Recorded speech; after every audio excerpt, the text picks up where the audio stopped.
everybody, I'm Beebs Kelley. Thank you so much for joining me for another video. I hope you're having a happy day today. I wanted to chat a little bit about Harry and Meghan and King Charles and the whole lot because it's Tuesday. At least it's supposed to be Tuesday when this video comes out, which means we occasionally get to indulge in a little bit of our guilty pleasure, which is that of the royal family circles gossip. So recently there have been a lot of headlines back and forth, it seems, about King Charles's birthday. His 75th birthday is this month. He's having a celebration. And first, it was in the news that Harry and Meghan turned down the invitation. Then it came out in the news that Harry is insisting he was not invited in the first place. And this happened, I think, a day or two later. What is happening? Everybody's like, what is the point? And what is the actual story? What is the truth? I don't really care what the truth is. The point is that they're not coming and they probably weren't invited. It doesn't really matter though. What I found to be most annoying of this exchange in the press was that Harry and Meghan's team, aka Harry and Meghan themselves, suggested that this was to distract from King Charles's recent Kenya trip, as if it was not a smashing success. The whole trip looked to be fabulous. I disagree completely with those few little sour grape articles here and there, but overall, the articles were very positive and glowing. So I think they did a great job. So I'm not sure why they would want to divert attention away from that at all. They have no reason to, they have no need to divert attention away from their trip to Kenya. It was great. It went well. So that seemed really petty coming from Harry and Meghan's team that, well, they just didn't think they did a good job. Well, maybe Harry and Meghan didn't think they did a good job, but Harry and Meghan were the worst on tour and did the worst job on tour, so they don't really have any room to talk, now do they? But a recurring theme, particularly from Harry and Meghan, is that King Charles gets jealous of the limelight being taken from him or through other people getting articles or press on the same day. But they are forgetting that King Charles smashed this really early on in his reign. He arranged for, or it just so happened, who knows if it was really intentional or not, to have multiple engagements on the same day from multiple different groups of royals across multiple different areas in Britain. Multiple times early on in his reign, there was King Charles doing an event at the same time on the same day as Catherine the Princess of Wales doing an event, for example. And there was multiple times that this happened where there were multiple events in one day from multiple people. And I took that as a clear sign that he is completely unbothered by this, that he is happy for the headlines to be shared around, for the royals to just get out there and do their jobs is the point. And it doesn't matter if it happens on the same day or a different day, and it doesn't matter who's headlining the front page of the newspapers. That isn't his priority or concern. Obviously, they want these things to be in the paper to raise awareness for certain charities or causes or events. They want people to know about them because that just helps the community. It helps the charity, but it also helps people who might need to access said charity to learn about it or learn that that's where they can go to get help with baby supplies or for support groups or whatever it is.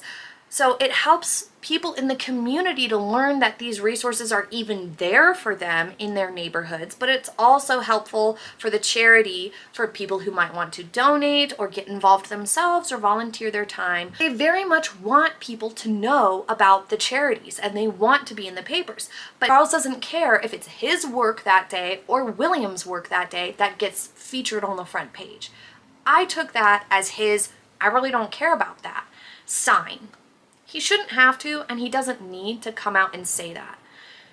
He's already the monarch. He does not need to be worried about hogging the limelight or other people taking it away. He doesn't need to worry about any of that. He's already at the top of the totem pole. He, like his mother, likely wants to spread that around. He wants their causes to be successful. He wants them to get their work featured and highlighted, for their confidence to be boosted in these arenas, and for everybody's collective work to be seen, to work together to be seen. That's the whole point. And by doing engagements on the same days, he was showing that there is no competition there. So I'm confused why Harry and Meghan are still like way back in the 80s thinking that Charles is jealous of other people stealing the limelight. It's not rocket science that the royal ladies are always going to have more features when it comes to their outfits, their hair, their makeup, their jewelry, their tiaras. It's always going to be an attention getter, and it's always going to be featured because that's beautiful. It's something beautiful to look at. And it's a huge part of the royal family's soft power. Like we were talking about, the fashion industry is a huge industry, like over $25 billion per year industry. And when the royals wear something, orders come in to UK businesses from all over the world, and it boosts sales, which boosts the economy, which is good for all the citizens of the UK. It is good for them. It's good for the taxpayers. It doesn't directly help the royals though. So it's one of those things that's good for the country to be featured when the outfits that Catherine the Princess of Wales or Queen Camilla wears, when their outfits are featured, it's good.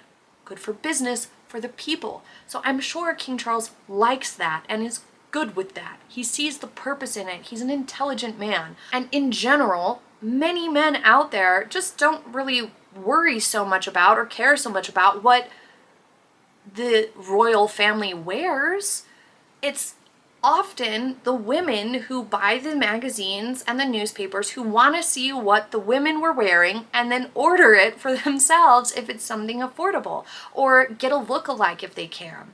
It's just a reality that it's often something that's a little bit more driven by the women because of the want to wear something or dress like or share the same style as Catherine the Princess of Wales, for example.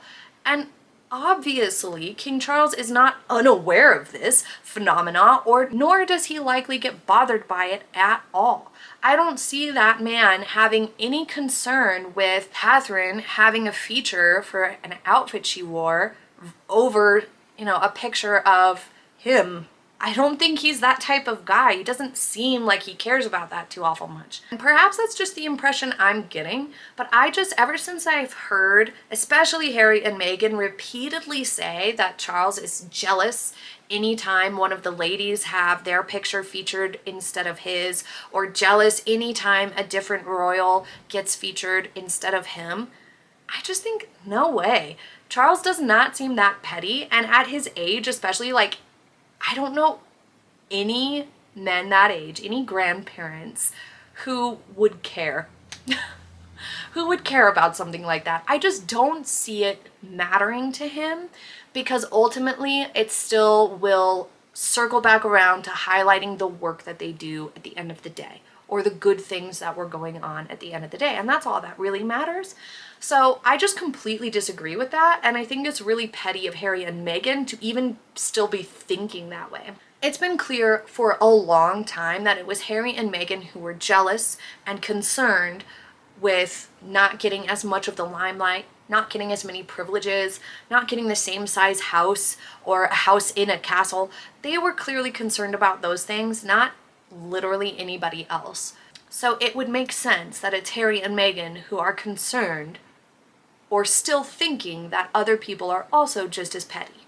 And I think it's clear that during the Invictus Games, there wasn't a lot of competition, so to speak, from the other royals for headlines, because it was a month in which, or a time in which, there was less going on for the rest of the royal family. Even still, Harry and Meghan were afforded headlines without petty clapbacks or attempts to steal thunder in the press or put out releases that were unnecessary during Harry and Meghan's big event with Invictus.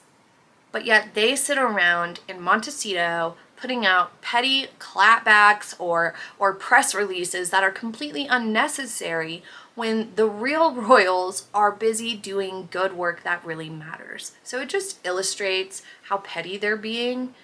Even still, it's been years and they're still stuck on this stuff and they're still being petty, which is really sad for them.